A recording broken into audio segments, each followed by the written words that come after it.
Om Sahana Vavatu Sahanau Bhunaktu Sahaviryam Karvavahai Tejasvinavadhitamastu Ma Vidvishavahai. Om Shanti Shanti Shanti. Hari Om Shri Guru Pyo Namaha. Hari Om. So we are on Valli 5, verse 2. So there was some confusion. I don't know if somebody had a confusion about it. And what I realized, that the new book, they don't call it fifth section. They call it second section of chapter 2. So, so that's what Niruji had. I think she was here, but I don't see her now. So she got confused. So just, if anybody's confused, just let me know. Yes, I did. Oh, you are here? Okay. Sorry. I thought I couldn't see you because you got, anyway. So now you know where it is. Yeah, there you are, Niruji. Sorry, yeah. Thank you. So you know where we are, right? Okay, good. So the first verse was, we talked about this body of 11 gates is indeed of the unborn, even-minded self. So it compared it to the 11 gates, our body. And then it proved that, hey, when you have a castle, उसका कोई owner होता है, तभी बनता है वो castle. ऐसे हवा में castle नहीं बन जाता है. So अगर body बनी है तो आत्मा भी है, because जिसके लिए body बनी है. That it proved pre-existence. And having meditated upon this, the seeker grieves not. So once he meditates upon and realizes that Brahman, that's when all the sorrows go away, grieves not, and is liberated, one is ever liberated indeed. And this is a permanent liberation that happens as a moksha, and this is verily that. That's what we did last time. And then when Tejomayananji was commenting upon it, he said, okay, now I have realized that, I'm not the body, I'm not the mind, and the Bhagwan is within me. But he's saying, and he said, oh, but all of you are still useless. There is a big problem that I have, because, so next verse is going to tell you, where all Bhagwan resides. And it kind of in Bhagavad Gita, compared to chapter 10, when we come across it, and in my summary, I've talked about it, that Arjun says, how do I think about you? And Krishna, don't worry, I'll tell you how to think about it. Anything you see glorious and beautiful, see Bhagwan in that. That's easier to do. Even though Bhagwan is in everything, but sometimes we cannot comprehend. And, sometimes you don't even have to be like thinking of Bhagwan. अपने आप ही वैसे शब्द निकलते हैं. Like, कुछ भी बहुत अच्छा, oh God, don't we say that? Or, this out of this world, and all the language that we use it shows we are attributing it to God only, So that's what it is. But let's see what it says in verse 2. So it's telling us where all God resides. Our mind doesn't accept it that easily. Giving you another. Okay, so that's where verse 2 is. And Tejomayananji is amazing. So he said that he heard this verse chanted by, and I think Meenaji Swali, she heard the commentary by the South Indian Pandits, जो वेदों को ऐसे chant करते हैं. And then he said, you will love it the way, I cannot do at all what he did. I'll try a little bit. Okay, this verse. Okay. Hansa Shuchichad Vasurantariksha Sad Hota Vedi Sat Atithi Sat Turona Sat Nushad Varasat Rutam Sat Vyoma Sat Abja Goja Ritja Adrija Ritam Bruhat. So this is I didn't think I could do it, but anyway. You did a great job. I didn't understand anything of that. Don't worry. If you just say it, nobody will understand. But now that's why we are here for, right? We're trying to understand. But it sounded like this is how they chant. But there's a beauty in it. That's what he was trying to say. But you had a good rhythm, though. That's what it was. It's a rhythm. Oh, Maji, maybe next time we can bring him, that recording, just that part. The way he says it, right? Yeah, okay, I can do. Full, let's do it next time, or I can just see it and bring it back. Yeah, you can do that. I think that would be great. And that would be beautiful. Yes. So here, Naresh ji, now the meaning. So Hansa. हंस को ना, जैसे कि हमारे हिंदी में हंस यानी स्वान भी होता है, राइट? एक वो बर्ड, ब्यूटीफुल बर्ड, उसको हंस भी बोलते हैं. लेकिन यहाँ वैदिक लैंग्वेज में there are different meanings of hans. हंस को आत्मा को भी बोला गया हंस, बट यहाँ पर भगवान सूर्य को भी बोला गया है हंस. जो वर्ड यूज किया भगवान सूर्य के लिए किया हुआ है. And one who moves, because we know, they say that from the earth perspective we are moving, but in the ultimate sense we know sun is also moving, the whole galaxy is moving. You can say it whichever way you want to look at it. The sun that moves. Shuchi Shad means, Shuchi means actually hota hai ki bahut pure. That's the Sanskrit meaning of, but yahan par, it's referring to heavens, because anything which is like beyond the earth, we think it's really pure and divine, so they're talking about the heavens. So the sun, the heaven, and then Vasu, air ko bataya gaya hai. So and when we go in the more detail, how Tejamananji brought that out, he's saying that Vasu usko bhi bolte hain ki jo wrap karta hai, which envelops you. And we know that the air envelops the whole earth, and no matter where we go on the earth, we are enveloped by air, because if we are not, we won't be able to live. Okay, so there are a lot of deeper meanings like that, the word Vasu, but air. अंतरिक्ष we know space को बोलते हैं. So जो जैसे यहाँ पर हम हैं या फिर वहाँ पर heaven है या कोई और planet है, उसके बीच की जो दूरी है उसको अंतरिक्ष बोलते हैं. Space. So existing in the अंतरिक्ष. And then when it comes to, we'll see further. Hota is the word. Hindi में बोलते ये होता है वो होता है. That word is, that's not the meaning here. Hota means fire. Okay. So that word hota is fire. And Vedi Shat is existing in the sacrificial altar. जिसको बोलते हैं ना हवन की वेदी. जो कमला जी वगैरह, whoever came over there, we saw, and we know, everybody knows yagya and havan hota hai. Uski vedi में भी that Brahman is present. So that's how it's just telling you different ways. Atithi is a guest. And there is a very famous Upanishadic thing, is a Matru Deva Bhava, Pitru Deva Bhava, Atithi Deva Bhava. So, and Atithi can have other meaning also. In fact, I think Tejomanji was explaining that even moon, because it comes at night time. So you can take it that meaning also, and Atithi also, that comes to our home. Durona Sat, which dwells in a house. He dwells in a house. House, basically, he said, even house we have fire. And we know that how that in the other verse earlier it had come. That, householders, they need fire to survive, we cook and all that. Usme bhi Bhagwan baste hain. Okay?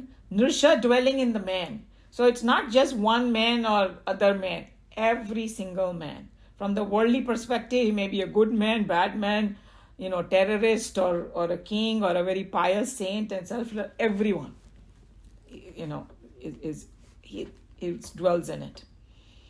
And Varasat is the Devata, jisko bolte hain, the superior gods. And we have discussed, all the different Varun Devta and, Indra Devta and all different in charge of different things. Rutasat, dwelling in the sacrifice, and he will give a more definition of what it means. Yagya में जो निवास करते हैं, but Bhagavad Gita में यज्ञ को बहुत बड़ा definition दिया है कि everything that we do in life, if we dedicate to the higher in the karma yoga, it becomes a yagna for you. So तुम्हारे पूरी लाइफ एक यज्ञ बन जाती है अगर तुम वैसे करो तो. उसमें भी वो बसते हैं. व्योम सत is dwelling in the sky, and then he was saying very interesting thing he brought out कि वो sky में वैसे तो like we think it's empty. He's saying no, there's nothing empty, and now science has proven antimatter and पता नहीं क्या क्या, like dark matter. They say that most of the universe we can't even see or comprehend because we don't have instruments to catch it, but it's there. Okay, so everything. And then you can look at another way also. There are birds also fly in the sky and all. So everything you can take. Anything that is in the sky, you can take that way.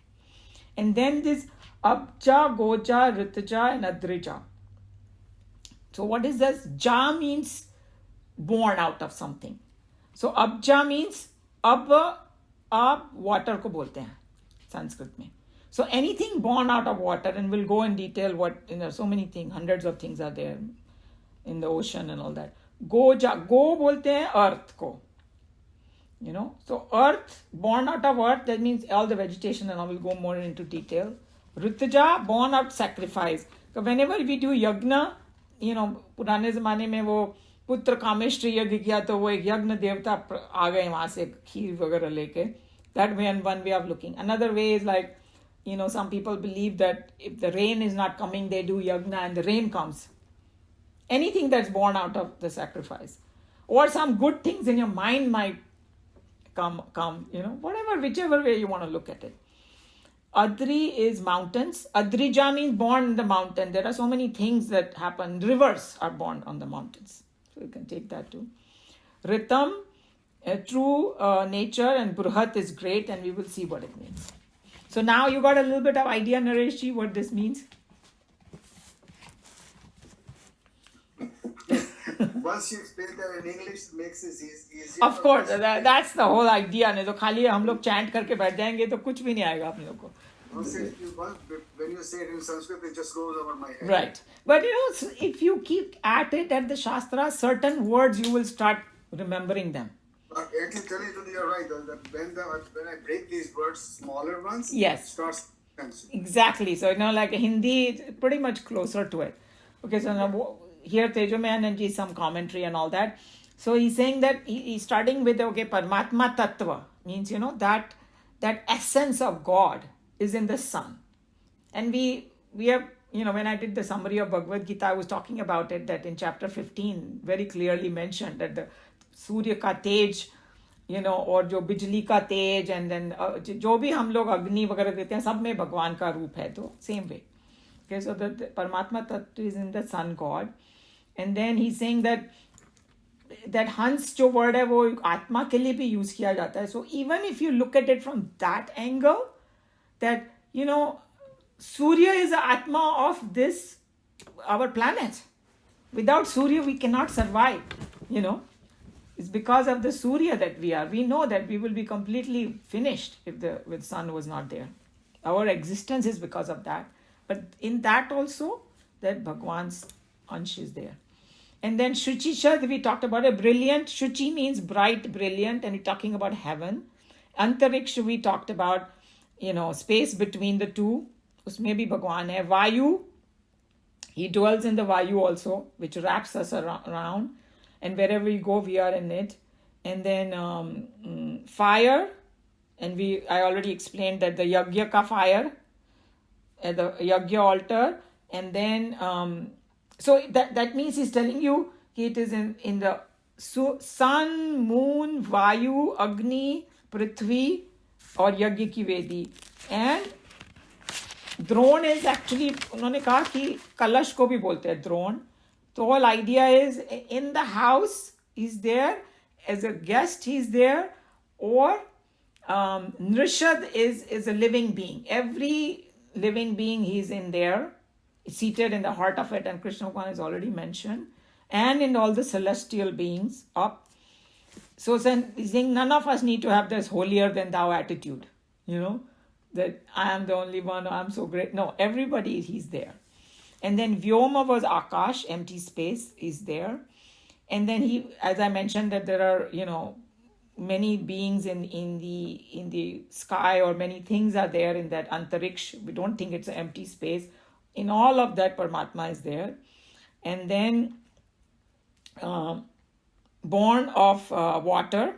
So उसके अंदर उन्होंने बोला conches, shells, वो भी तो पानी से ही निकलते हैं ना. Fishes, crocodiles, all the aquatic creatures. You can say he's in there. And Prithvi, born of earth, all the botanical plants, tree, creepers, all the anaj vagara, wheat, ye, just name it. All of that comes from the earth. That is there. And then Ritaja is Yagna. so many things are born of that. And then Adri is, I said, mountain. So he's saying that rivers are born of, we don't think about it that way. All the rivers come from mountain only. So in that, Bhagwan dwells. And then he's saying that precious stones are there. And I was thinking about it. We have those Himalayan salt that comes from there. So there are food item also that comes from the mountain. Everything, you know. And then the most significant word is these last two. Oh, and there's one more. Ritam. Ritam बीच में आया था व्योम सद के पहले. Ritam is actually, उसको truth बोलते हैं. Okay. But there is one more thing about Ritam is that it's Ritam को यज्ञ को भी Ritam बोलते हैं. 2 बार आया यज्ञ. एक तो वो things that are born out of yagna, but the other thing is exactly what I said, that performing our own duties dedicated to God without attachment to the result. That kind of yagna, that's the highest order of yagna, and God dwells in that, he was saying. So that's a very significant for us because we discussed those things before. Okay, so the last 2 words, Ritam, Bruhat, what does it mean? So Ritam means truth, and Bruhat means all-pervading, kind of transcendental actually. So there are 2 words that are used in Vedanta, and uska English translation hai transcendental, and the other one is eminent. That God is eminent in all and also transcendental. That's how they say. So what does that mean? Because when he's talking about he's in the sun, he's in the moon, he's in this, he's in that, and Abja, Goja, Ritaja, born out of mountain, jo bhi has, everything, Prithvi, mountain, water and all that, that's called eminent nature of God. Sarva Vyapakam, he's pervades in everything, he's there. So, but he doesn't get contaminated by anything. That's what that Ritam Bruhat means.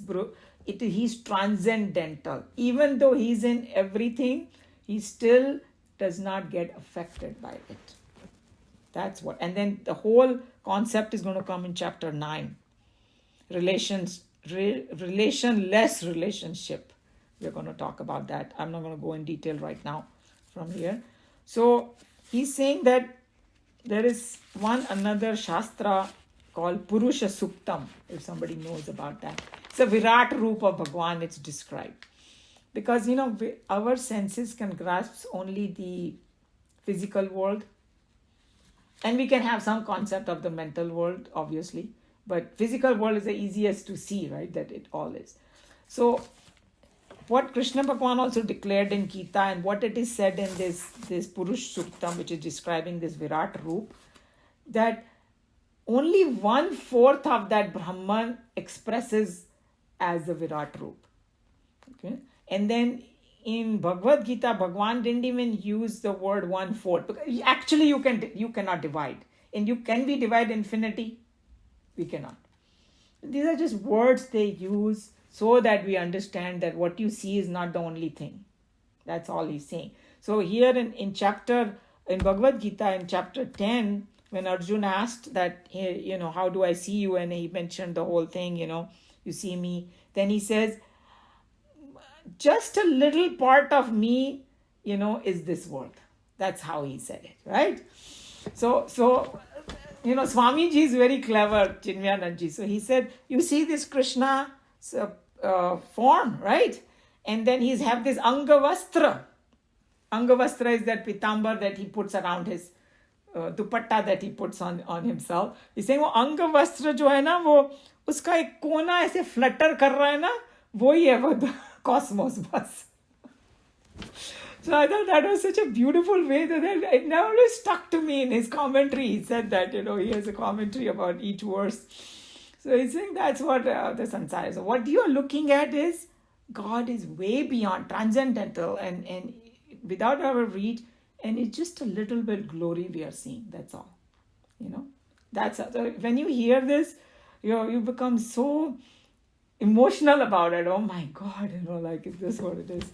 So that's what that Ritam Bruhat is telling you. That's the beauty of this mantra, that, it's eminent and transcendental both. And that is our true nature. That's what always Tejavananji reminds us. And he said, Etad vetad. Even though in this verse it is not given, but he said, Etad vetad. That's who you are. So keep on thinking about that mantra. That was his advice. And, that's what this is. Anyway, let's see what the time is. Yeah, we can read. We have time. Any question or comment?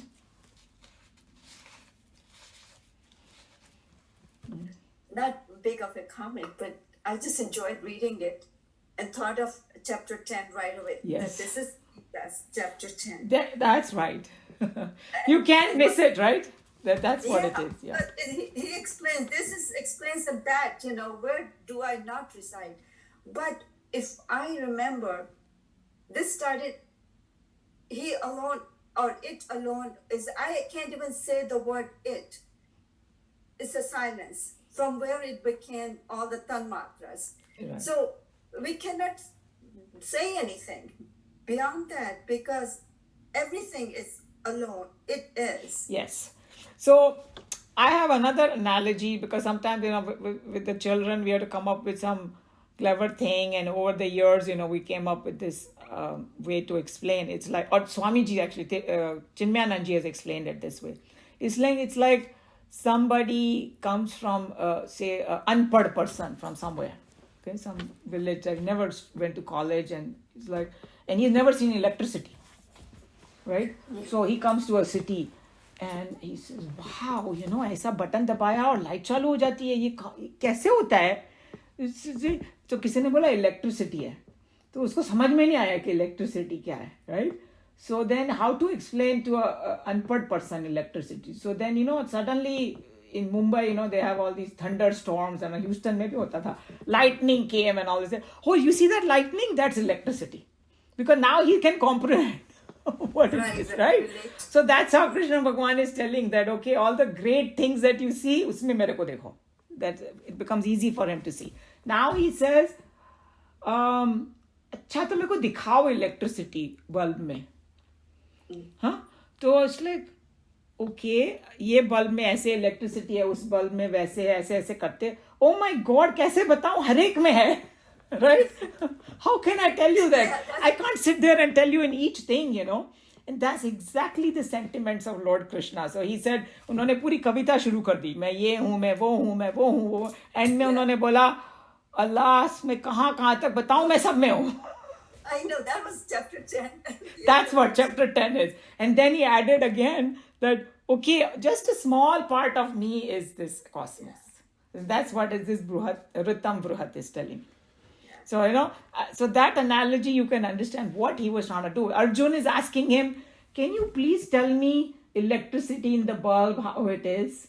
Can you show me? Can you show me? So that's what. Gurudev Ji would say, put your hand in there. Yeah. That's another thing he jokes. He's saying, you want to see the electricity? Put your hand. And once you put your hand, you won't be there to know it. Right. You'll become one with it. Yeah, exactly. He had a lot of sense of humor. When you hear Swamiji's thing, it really makes you laugh. Yeah. Okay. Because of learned persons, they have to explain it to us like kids, so yes, they have yes. to make it very simple. Yeah, exactly. And that's why Arjun represent us. And Arjun is asking all the right questions, we are getting the answers, Right. Okay, so it's a very small commentary here of any volunteers to read? Yeah. Go ahead, Sheila ji. Everybody can hear me? Mm-hmm. As Hamsa, the sun, he dwells in heaven. As Vayu, air, he dwells in sky. As fire, he dwells on the sacrificial altar or on the earth. As guest, he dwells in a house. He dwells in man, in gods, in the sacrifice truth, in the sky. He is born in the water. He is born on the earth. He is born in the sacrifice. He is born on the mountains. He is the true and the great. So we discuss all of that in detail. Yeah. The Pursa who has been explained in the last mantras as residing in the human body, is now explained in its wider aspect as the Lordly One, who presides over all the functions in the every form. The stanza gives us a very melodious list of living organisms and the four in the universe. So he's just saying that he's giving see how melodious it was, how to, all those things. And then here it is in a very brief, but if somebody wants to read the chapter 10, by all means read at least the verse meaning, and you will see that how much in detail he went there. Abja, born in water, in the form of corns, mother of pearls, shell, fish, insects, in short, all aquatic animals and insects. Then Goja, born on earth, in the form of corn, grain, plants, trees, herbs, and so on. Then Adrija, born of mountain, in the form of rivers, springs, rivulets, and so on. Yeah. So मेरे में तो यहीं पर खत्म हो गया, but then I already explained that Ritam Bruhat, Tejo Menaji explained it very well. The eminent nature and transcendental nature of God is there. So this is what it is. Any question, comment? Anybody wants to add anything? These words, he presides over all functions in every form. So it's not just the forms, it's all the functions in it. There were two things that were pointed out. I mean, I was thinking, he's saying about the forms all the time. That was in the 10th chapter. But here he's saying the functions also, because he pointed out quite 2-3 times the sacrificial altar, sacrificing. So that meant all the actions that we perform. Yes, absolutely. You're absolutely right. And even, like form, we have the form of the body. And then, Swamiji was saying that even scientists, my husband is there, so he'll probably tell you, the more they learn, the more they feel like they don't know. Because even the body, how it functions, it's so complicated. So complicated. And when we eat the food, we don't know what is happening inside. So who's doing all that? You can call it nature is doing. Nature is God only. It's God's power, right? So we just put the food and it get digested, everything, and excretion. The whole process is happening. We just go to sleep. We eat our dinner and go to sleep, and everything is happening. So, and then that one is in chapter 15. He has told all in detail. Ki, I am the Jatra Agni, jisko bolte hai, Vaishwanara, fire in us. Yes. It is a fire in our stomach that cooks the food again, right? For it to and then distribution system is there and all that. Everything is done by nature, which is power of God. So it is done by God only. That's what the whole thing comes out. So you're right. Functions also, all the mental thing, everything. So the scope is very, very big. Yeah. So this is the Upanishadic style. They take you to the highest. And then they know that we're not going to get it completely. So then it brings it to lower and lower. And at one commentary of chapter 15, Chinmayananji was talking about that, the food you eat is also Narayana. You are cutting with the Narayana knife. And then you are eating, your body is also Narayana, and then the process is also Narayana. And that's that same verse that we use Brahma Arpanam Brahma Havihi. That's chapter 4. Yes. That's why. And also, I don't know if some of you may know it, but in all the ashrams and all that, before eating their lunch or dinner, they chant the chapter 15. Because it talks a lot about food and all that. Yeah. They do that. If you want to do a very short prayer, they do Brahma Arpanam Brahma Havi. But if they have 5-10 minutes, then they chant the chapter 15 before doing it. Yeah.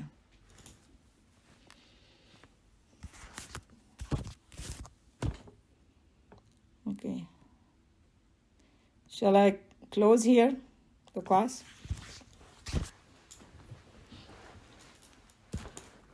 Om सर्वे भवन्तु सुखिनः सर्वे सन्तु निरामया सर्वे भद्राणि पश्यन्तु मा कश्चित् दुःखभाग् भवेत् हरि ओम श्री गुरुभ्यो नमः हरि ओम